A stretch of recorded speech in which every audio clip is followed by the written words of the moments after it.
할렐루야. 우리 곁에 계신 분에게 인사하겠습니다. 잘 오셨습니다. 말씀이 깨달아지는 게 은혜입니다. 우리 시편 51편 15절 시편 커피 브레이크의 주제 말씀이죠. 우리 같이 한번 읽어봅니다. 시작. 주여 내 입술을 열어주소서. 내 입이 주를 찬송하며 전파하리이다. 아멘. 오늘 제3과 곤고함에서 구원으로 한번 따라할까요? 곤고함에서 구원으로. 이제 제3과 우리의 곤고함에 대해서, 그리고 그 곤고함이 어떻게 구원으로 바뀌는지 이렇게 나누면 좋겠습니다. 제가 이 설교를 준비하면서 옛날에 제가 중고등학교 때 좋아했던 그 찬양집이 있었어요. 여러분은 다윗과 요나단의 세대잖아요. 여러분 다윗과 요나단, 김용균 씨 이런 분들의 세대잖아요. 우리 임충순 장로님이나 권 장로님은 다윗과 요나단 들으면 참 옛날에 어릴 때 참 공부할 때 테이프로 들었던, 또 예수 믿을 때 들었던 노래가 생각나듯이 저는 소리엘 세대입니다. 소리엘 세대요. 소리엘 세대 있나요 여기에? 한때 그 복음성가가 이렇게 유행을 할 때가 있었습니다. 유행을 할 때가 있었는데 이 소리엘이라는 이 남자 듀엣을 불렀던, 여러분도 아실 거예요.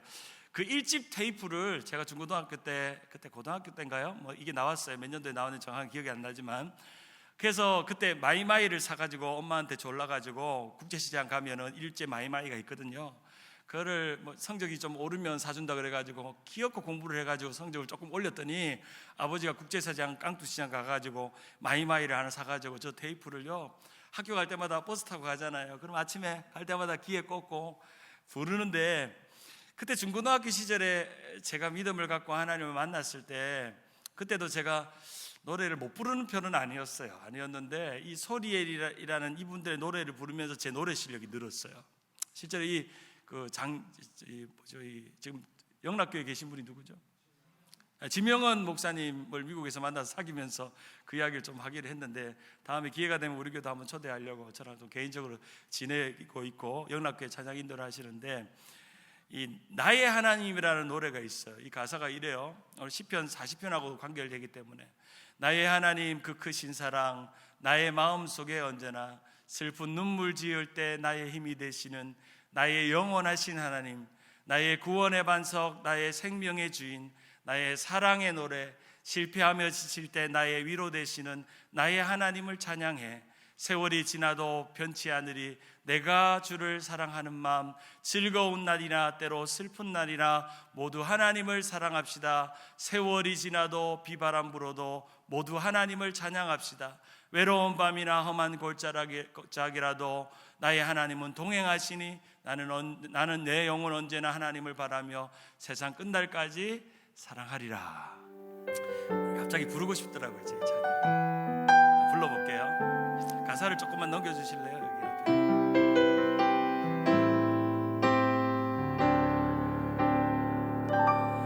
나의 하나님 그 크신 사랑 나의 마음 속에 언제나,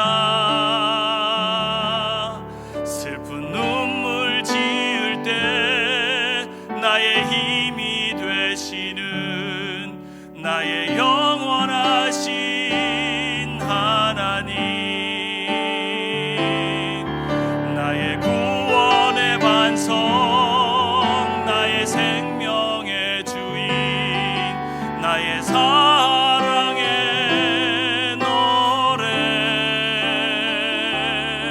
실패하여 지칠 때 나의 위로 되시는 나의 하나님을 찬양해.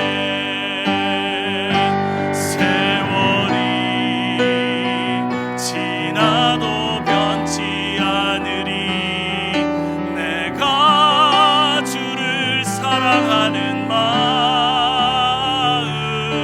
즐거운 날이나 때론 슬픈 날이나 모두 하나님을 사랑합시다.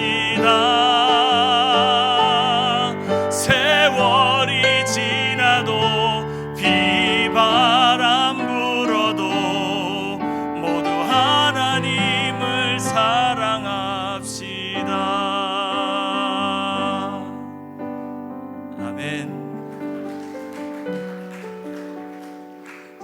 노래는 한 수천 번 불렀던 것 같아요. 제가 고등학교 때 집이 좀 힘들었었어요. 아버지 가게도 안 되고 집에 가면 엄마 아빠 자꾸 싸우고, 그때 아침에 학교 가는데 그렇게 싫더라고. 학교 공부하는 게 싫고 사는 게 즐겁지가 않고 막 그렇더라고. 그때 사춘기니까.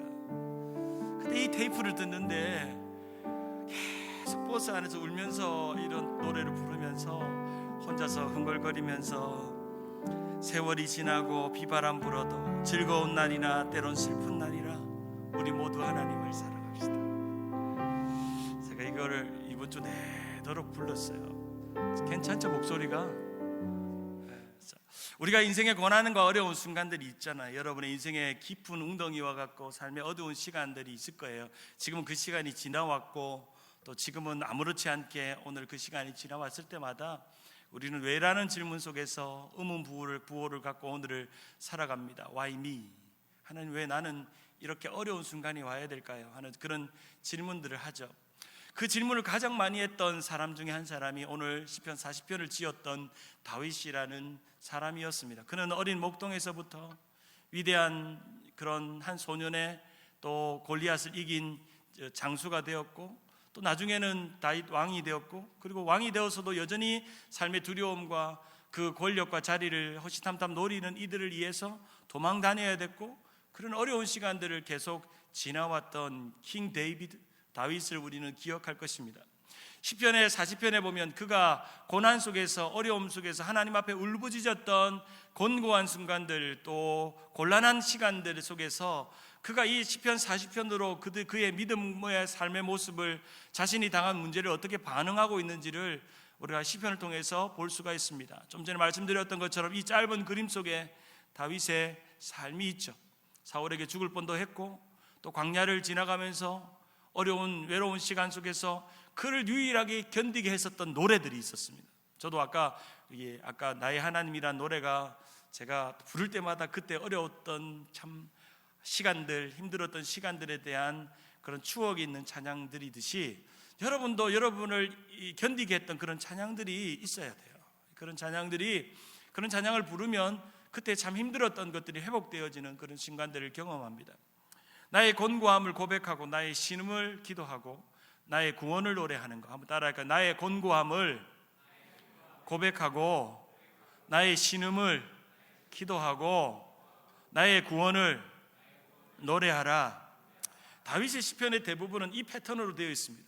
자신이 당하고 있는 그 억울한 문제들, 광야의 외로운 시간들, 고통의 시간들, 아픔의 시간들, 자신의 곤고함을 하나님 앞에 정직하게 숨김없이, 어쩌면 너무나도 리얼하게, 어쩌면 하나님 앞에 화내듯이 탄원하듯이 곤고함을 고백하고 마치 하나님 앞에 신음하듯 기도합니다. 그리고 하나님의 구원을 노래합니다. 자신의 하나님, 나의 주께 이제 고백하고 있죠. 시편 41편 1절로 3절을 같이 한번 읽어봅니다. 시작. 내가 여호와를 기다렸더니 귀를 기울이사 나의 부르짖음을 들으셨도다. 나를 기가 막힌 웅덩이와 수렁에서 끌어내시고 내 발을 반석 위에 두사 내 걸음을 견고하게 하셨도다. 새 노래 곧 우리 하나님께 올릴 찬송을 내 입에 두셨으니 많은 사람이 보고 두려워하여 여호와를 의지하리로다. 참 우리가 이 시편 1편부터 특별히 40편의 내용들을 읽어보면 우리에게 주는 도전이 크죠. 자신의 절박한 순간, 또 하나님의 구원이 필요한 순간, 또 내 힘으로 도저히 이길 수 없는 어떤 웅덩이, 오늘 특별히 기막힐 웅덩이와 수렁이라고 말했는데, 이 기막힌 웅덩이와 수렁은 누군가의 도움에 의해서만 건져질 수 있는 곳, 도저히 내 힘으로 거기서 나올 수 없는 그런 곳을 말합니다. 이 그림과 같이 마치 긴 터널과 같고 긴 어둠 그림자와 같은 기막힌 웅덩이, 수렁에 빠진 것 같은 인생을 다윗은 고백합니다. 실제로 네게브 사막에 가면 종종 우기가 지나면 이런 웅덩이들이 생긴다고 해요. 그래서 여행자들이 잘못 헛디다가 보니까 혼자 여행을 하다가 이 웅덩이에 빠지면 아무도 구해줄 사람이 없는 거죠. 웅덩이에 깊이 빠져서 아무리 소리쳐도, 그래서 이 오른쪽에 있는 이 웅덩이와 같은 곳에 빠집니다. 실제로 이 웅덩이에 빠진 그림이에요. 한번 보세요. 말이 웅덩이에 빠졌어요. 코끼리가 웅덩이에 빠졌어요. 누군가의 도움이 없이는 구출할 수 없는 상태, 곤고함, 비참함을 이 그림으로 볼 수가 있죠. 이 웅덩이에 빠졌던 한 사람은 있죠. 요셉이죠. 요셉. 고난의 왕, 고난의 히어로고 말할 수 있는 이 요셉은 자신이 의도하지 않았는데도 자신이 채색 옷을 입었다는 이유 하나만으로 형들이 자신을 웅덩이에 던져버렸습니다. 그 속에서 그는 고통 속에서 어려움 속에서 지났죠. 우리가 지난 2과에서 배운 것처럼 그 웅덩이와 똑같은 게 뭘까요? 숫자로 시작되는데 스월이 스월. 시편 기자는 스월, 웅덩이 이런 것들을 고난의 가장 심각한 그 있는 자리들을 묘사합니다. 나의 기막힌 웅덩이, 육체적이고 정신적으로 또는 관계적인 상황 속에서 일어나는 웅덩이, 어떤 절망의 웅덩이, 슬픔의 웅덩이, 두려움의 웅덩이를 다 경험합니다. 어느 인생도 웅덩이를 경험해 보지 않은 사람은 없습니다. 기가 막힌 웅덩이라고 표현하고 있죠. 어이가 없고 참 황당하고 어처구니가 없는 그런 절망과 슬픔과 두려움이 넘쳐나는 그런 웅덩이에 빠질 때가 있다는 겁니다. 그런 때 있었죠? 있죠. 어떤 분들은 나는 큰 문제 없다 이런 분들을 보면 참 얄밉죠. 얄밉잖아요. 실제로 어떻게 큐티를 쉐어하다 보면요, 제일 황당한 사람들은 목사님 저는 어려움이 없었어요. 저는 잘 살았고요. 저는 괴로운 일이 없었어요. 그런 분들 보면 좀 얄미워요. 왜냐하면 나는 참 웅덩이가 많았거든. 인생에 기막힌 웅덩이가. 근데 저 사람은 어떻게 저렇게 둘까? 하나님 공평하지 않다. 그렇죠. 여러분 축복입니다. 진짜 그런 분들은요. 그런 분들 더 잘해야 돼요. 정신 차리고 잘해줘야 돼요. 나는 큰 어려움 없고 집안에 아픈 사람도 없고 나도 아픈 적도 없고 하는 사업마다 잘 되고 부모가 잘 뒷받침해서 여기까지 왔고, 그런 분들은 진짜 감사하셔야 돼요. 하나님 앞에 100배로 잘하셔야 돼요. 기막힌 웅덩이에 있는 분들보다 더 잘하셔야 돼요. 하나님 주신 축복을 그렇게 우리가 생각해 봐야죠. 그런 사람조차도 언젠가는 생각하지 못할 웅덩이에 빠지게 될 때가 있죠. 시편 41편 1절에 보면 내가 여호와를 기다리고 기다렸다라는 이 기다리라는 단어, 카바라는 단어가 등장하는데 어떤 일이 반드시 일어날 것에 대한 확고한 믿음과 간절함을 말하죠. 그래서 하나님의 음성을 귀 기울이고 기다리면서 하나님 앞에 부르짖죠. 우리가 기막힌 웅덩이에 빠지면 할 일이 첫 번째가 있어요. 하나님을 기다리고 그분의 도우심을 구하는 거죠. 주님 도와주세요. 내가 기막힌 웅덩이에 빠졌어요. 내 사업이, 내 건강이, 내 자녀들이, 내 인생이, 나의 하루가 기막힌 웅덩이에 빠졌어요. 주님 도와주세요. 주님 불쌍히 여겨주세요. 주님 한 번만 봐주세요. 한 번만 봐주세요. 경찰 앞에서만 한 번만 봐달라고, 내가 첫 번째 걸린 거라고 그러지 말고 하나님 앞에 한 번만 봐달라고 하는 거죠. 내 삶이 주님의 뜻 안에 있음에도 불구하고 우리가 원치 않는 기다림의 시간, waiting on God, 하나님을 기다리는 그런 시간 속에서 우리의 삶이 있을 수 있죠. 그 기다림이 어떤 기다림인지 모르겠어요. 각각의 여러분이 오늘 나누면서 참 아직도 해결되지 않는 여러분의 기다림이 있을 수 있어요.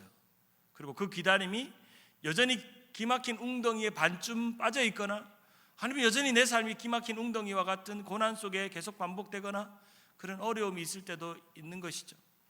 그런데 기다림이요, 하나님을 기대하는 마음이 있어야 되고 그 기대하는 마음이 기도가 되어야 됩니다. 한번 따라할까요? 기다림이 기대가 되고 기대가 기도가 되어야 한다. 기다림과 기대와 기도, 그렇죠? 하나님을 기다리는데 그냥 기다리는 게 아니고요, expect, hopefully, 하나님을 바라보는 거예요. 하나님을 바라보면서 기다리면서 그냥 바라보는 걸 끝나는 게 아니고 그 바라보는 것을 입으로 고백하고 찬양하고 내뱉는 믿음의 여정이죠. 시편 62편 5절에 보면 이 기다림을 이렇게 말하고 있어요. 나의 영혼아, 시작. 나의 영혼아 잠잠히 하나님만 바라라. 물은 내 소망이 그에로부터 나오는도다. 하나님이 뭐라고 말씀하실지 wait. 기다리는 거죠. 기다려보는 거죠. 엎드려서 하나님께서 행하실 것을 보는 겁니다. 내가 기다리고 기다렸다더니 라고 하는 단어에는 인내라는 단어가 들어가 있어요. 인내하면서 기다리는 거, 주님이 반드시 그 일을 이루어 줄 것을 믿고 기다리는 거, 이 기다림이 기대가 되고 기대가 기도가 되고 기도가 기적이 되는 거죠. 기자로 시작되는 4종 세트, 기다림, 기대, 기도, 기적. 자, 4개가 뭐라고요? 첫 번째가 기다림, 두 번째 기대, 세 번째 기도, 세 번째, 네 번째 기적. 그렇죠? 기막힌 웅덩이와 수렁에 건져주실 하나님의 도우심을 기다려보는 거예요. 하나님 도와주세요 외치는 겁니다. 기막힌 웅덩이에서 나를 반석 위에 세우실 하나님을 기다리는 거예요. 그리고 그 반석 위에서 내 입에서 새 노래를 주실 것을 기다리는 거예요. 제가 2015년 8월 17일 날 수술을 받았어요. 이렇게 멀쩡하게 다니지만 수술 받은 전력이 있습니다. 갑상선 수술을 받았죠. 2015년 8월 27일 날 지금 보니까 지금 한 4년 돼가네요. 4년 돼가는데 이제 8월 달이었네요. 그때 제가 이 시편 40편이 저의 말씀이에요. 제 개인적인 말씀이에요. 그때 이 시편 40편이 저를 많이 회복시켰어요. 그때는 수술을 받고 나서 이제 호르몬 분비도 안 되고 그러니까 디프레션이 좀 왔어요. 디프레션이. 제가 디프레션하고 어울리는 사람이 아니잖아요. 좀 그렇게 우울감이 한 6개월을 가더라고요. 우울감이 계속 이제 갑상선 한쪽이 없어요. 여기 사진에 보면 이렇게 반창고 붙이고 있죠. 이게 한쪽을 떼고 왔고 저 때는 또 좀 날씬했네요. 보니까 지금 왜 이래 부흥했는지 모르겠어요. 제가 좀 쉬는 걸 잘해야 되는 사람이에요. 그때 이제 수술을 할 때 이제 그 한국에 있던 지인들, 교인들이 와서 저를 방문해주고 기도했는데 그때는 한 마디도 말이 안 나왔었어요. 이렇게 노래도 못 불렀어요. 한 6개월 동안 노래를 못 불렀어요. 노래도 못 부르고 설교도 못 했어요. 교회에서 그냥 인사만 하고 그냥 사역 문서 정리만 하고 그렇게 6개월을 교회에서 보냈었죠. 그때 이 시편 40편 말씀 중에 이 말씀이 저를 일으켰어요. 내가 여호와를 기다리고 기다렸더니 귀를 기울이사 나의 부르짖음을 들으셨도다. 내가 기가 막힐 웅덩이와 수렁에서 끌어올리시고 내 발을 내 반석 위에 두사 내 걸음을 견고케 하셨다. 이것을 계속 외우면서 그 순간을 이겨내고 우울한 마음을 이렇게 벗어나고 그래서 이겨서 오늘 이 자리까지 있습니다. 아마 그때 그 우울감을 극복하지 못했다면 저도 어떻게 됐을지 모르겠어요. 그때는 수술을 2군데 했거든요. 이렇게 쓸개 수술, 쓸개도 떼는 수술을 했고, 그래서 갑상선도 떼는 수술을 해서 내 평생에 수술실에 들어간 경우는 처음이었어요. 그래서 수술실에 들어가는데 이제 마지막 마취를 하기 전까지 그 외과 의사 선생님이 장로님이셨는데 목사님 기도할게요 하고 기도하는데 이제 한 5시간 수술을 했어요. 5시간 수술하고 나왔는데 마취가 깨는 기분이 어떤 거 여러분 아마 수술하신 분들 아실 텐데 그게 참 묘해요. 기분이 살아났다는 거, 살아간다는 거. 그 이후에 이제 시편 40편 말씀이 그런 은혜가 있었습니다. 저희 집에는 여전히 지금 기가 막힌 웅덩이 속에 있습니다. 여러분 우리 준재 때문에 어제도 뭐 좀 컨디션이 안 좋다고 왔다 갔다 해가지고 갑자기 학교 가기도 하고 그럽니다. 기가 막힌 웅덩이에 있어요. 제가 그랬죠. 행복이 뭐라고 그랬어요? 내가 보기 좋은 게 행복이라고 그랬어요. 하나님 보시기에 보기 좋은 게 행복이라고 했어요. 뭐라 그랬어요? 하나님 보시기에 보기 좋은 게 진짜 행복이랬잖아요. 저는 행복해요. 행복해요. 지난번 헬기 타고 7만 불 비리 날라왔어요. 7만 불. 여러분 7만 불짜리 병원 비리 받아본 적 있으세요, 여러분? 7만 불. 들어나 봤나 7만 불. 지금 그거 해결하느라 전화하고 뭐 이렇게 하고는 있어요. 제 아내가. 기가 막히죠. 기가 안 막히세요, 여러분? 기가 안 막히세요? 기가 막히는 일들이 많아요. 그런데 감사할 수 있어요. 감사할 수 있어요. 지금은 이 닥터 잉이라는 프랭크 닥터 잉이라는 분이 지금은 LA 칠드런 하스피털 닥터가 아니었는데 이분이 참 신앙적인 분이었어요. 저희가 이제 패스터 가정이라는 걸 알고 하루는 준재가 이제 치료를 받고 퇴원하는 날 영어의 식기를 적어서 우리에게 줬어요. 그 식기의 내용이 이런 내용이었어요. 하나님께서 귀한 일을 맡기실 때는 힘듦 속에서 교훈을, 삶 속에서 스리를 그리고 생활 속의 배움을 알 수 있도록 가르치십니다. 스릴 있지 않아요. 그 말이에요. 어떻게 이 크리스찬이 아닌 사람이 저에게 이런 멋진 식기를 적어줄 수가 있어요? 하나님을 믿고 따라가는 삶이 스릴 있지 않아요. 한번 옆에 분에게 축복합시다. 하나님 믿는 게 스릴 있죠. 시작. 스릴 있죠. 스릴 없으면 좋겠죠. 스릴이 있죠. 우리의 삶의 이게 원문의 시예요. 시의 이 제목 한번 여러분들 오늘 이 시는 여러분이 조금 킵해 놓으셔도 참 좋은 시 같아요. 여러분이 자녀들에게도 좀 보내주기도 하면 참 좋은 시 같아요. 찬송가를 보면 주님의 뜻을 이루소서, 나를 빚으소서, 주님의 형상 만드소서. 하나님 오늘도 우리를 그렇게 만들어 가십니다. 고통과 고난의 시간이 지날 때 우리는 하나님께 묻죠. 이 시간 이 상황에 하나님의 뜻이 뭐죠? 그리고 사람들은 쉽게 말합니다. 이 시간 이 상황에 하나님의 선한 뜻이 있다고 말하죠. 그런데 실제로 기막힌 운동에 빠지면 진짜 하나님의 선한 뜻이 뭔지 모르겠어요.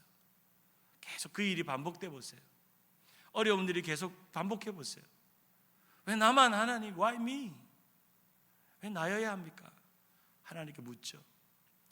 그러나 시편 기자는 시편 40편 17절 마지막 절에 이렇게 말합니다. 나는 가난하고 궁핍하오니 주께서 나를 생각하시오니. 하나님, 내가 하나님 생각이 없다고 생각했는데 생각해보니까 하나님 날 생각하시오니. 주님은 나의 도움이시오, 나를 건지시니시오. 내 하나님이여 내게 지체마소서. 그는 고백하고 있었던 것입니다. 그래서 시편 40편 3절에 같이 한번 읽어볼까요? 새 노래 시작. 새 노래 곧 우리 하나님께 올릴 찬송은 내 입에 드셨으니 많은 사람들이 보고 두려워하여 여호와를 의지하리로다. 이 새 노래에 대한 해석이 여러 가지가 있는데요, 제가 참 좋아하는 해석은 이 세 가지입니다. 이 새 노래 뉴송이라는 노래는 첫째는 새롭게 체험해서 고백된 노래, 두 번째 새롭게 시작된 새 마음에서 만들어진 노래, 세 번째는 새로운 은혜에 반응한 신선한 노래. 여러분이 그 기막힌 웅덩이에서 건져짐을 당하고 그런 구원의 은혜를 경험하면서 여러분이 새롭게 체험하고 새로운 마음 가지고 새롭게 반응해서 만들어진 새 노래, 그 새 노래를 만들라는 거예요.